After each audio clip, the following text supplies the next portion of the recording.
Once again, she's back with us, Ginger Gold Schnitzer, who is Executive Director of Guarini Institute for Government and Leadership at St. Peter's University. How you doing? I'm doing great. Thanks for having me back. It's great to have you. And St. Peter's University, one of our higher ed partners. You and I were talking right before we got on the air. The Guarini Institute, tell folks what it is, and then I'm going to get into this conference you had a couple months back. Sure. So the Guarini Institute for Government and Leadership was established by Congressman Frank Guarini in 1994. And he established it to create a forum for the nonpartisan discussion of critical issues and public policy issues, and to encourage students to go into careers in public service, and most importantly, to be a bridge between sort of the academics of the university and real-world politics. And by the way, Congressman Frank Guarini represented Jersey City and surrounding areas for many, many years in the United States Congress. The forum you had on ending hair discrimination, which happened, we're taping in November, that happened in October. Talk about it. So we did a program called The Politics of Hair. Can Public Policy End Hair Discrimination? Wow.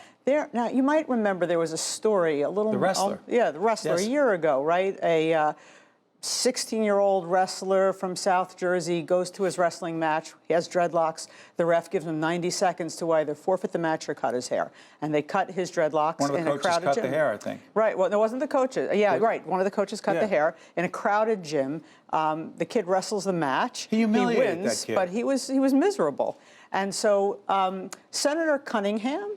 Sandy Cunningham, right, and Assemblywoman Angela McKnight, along with a whole bunch of other co-sponsors, have sponsored a bill called the Crown Act that would extend the law against discrimination to protect natural and protective hairstyles. And the Dove Corporation that makes the soaps and the shampoos is actually sort of supporting a movement to get all 50 states to adopt similar laws. They co-sponsored our event with us, actually. They did. They provided like 13 cases of products for our students, and they sent a representative. It was pretty awesome. This is a big deal. It is, because, you know, Steve, do you know that African-American women are 50% more likely than any other workers to be sent home from work because of their hair? What? Yeah. Sent home? Sent home from work because of their hair. For what? Because they don't conform to sort of Eurocentric standards of what professional hair looks like. So these legislators came to our campus, and we had a large audience of students and faculty, and they just looked into this audience and said, who here has experienced hair discrimination? And you should have heard the stories. You know, I guess a lot of us don't think about it. Right. And maybe even the students there that day didn't think about it. But so many of them had compelling stories to tell. I remember a student, you know, most of our students work. And one of them raised their hand and said, my boss said to me, your hair is interesting. I'd like it to be less interesting. Could you pull that back? That's what the boss said. That's what the boss said. So there's a real effort now in Trenton to, you know, to make sure that people don't have to spend so much money and so much time and do things that could be harmful to their bodies to make their hair look right. There's legislation. There's legislation. The governor on this? Do we know where the governor is? So I'm not really sure. I'm mostly working with the sponsors. All right. What is the Fox Scholars Program? This is exciting. So you remember Jamie Foxx, don't you? Jamie Foxx, a great friend. He was a former chief of staff to Senator Robert Torselli and a range of other positions. Well, I know that he worked for four governors. He worked for four governors. Yes. And he was such a terrific guy who really believed in mentoring. Absolutely. I mean, because he started his own stories. He started out as a driver, he went on to be a commissioner of transportation for both parties, Democrats, right? Republicans. Everybody. So after he passed away, his family established the Fox Memorial Fund, and as the big program out of that fund is the Fox Scholars Program, which is right now housed at the College of New Jersey. They've graduated 10 Fox Scholars. They were looking to expand. We put in an application, and the board of directors just approved us about a week ago to be the next site of the Fox Scholars Program. Now let me tell you what it is. Sure. It is a very rich and robust mentoring program. Students apply. They're selected along with, you know, consultation with the faculty, and the Fox Scholars Program give them the students a stipend. some money for transportation, and assign them to a mentor who is a professional mentor, is a personal mentor.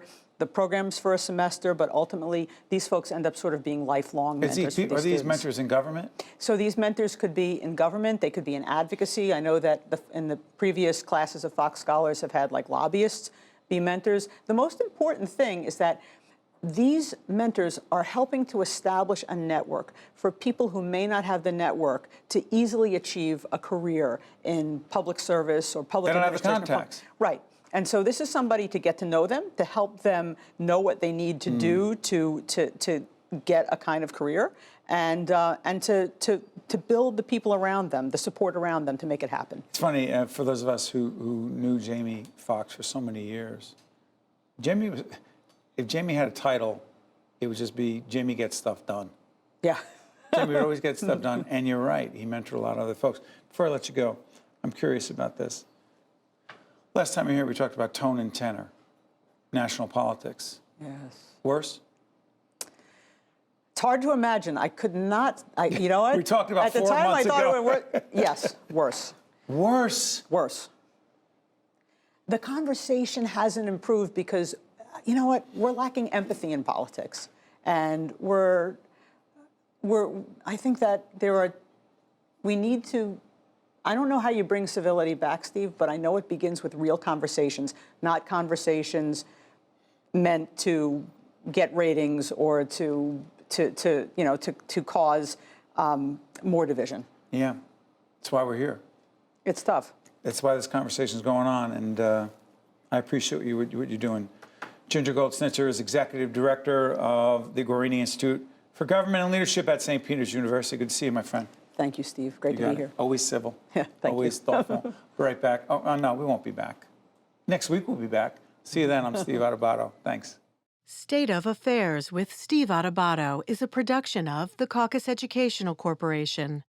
Funding has been provided by NJM Insurance Group, the Turrell Fund, supporting right from the start NJ, the Robert Wood Johnson Foundation, Wells Fargo, Hackensack Meridian Health, the Northward Center, Delta Dental of New Jersey, Kessler Foundation, and by Adler Aphasia Center. Promotional support provided by Commerce and Industry Association of New Jersey and by AM 970 The Answer.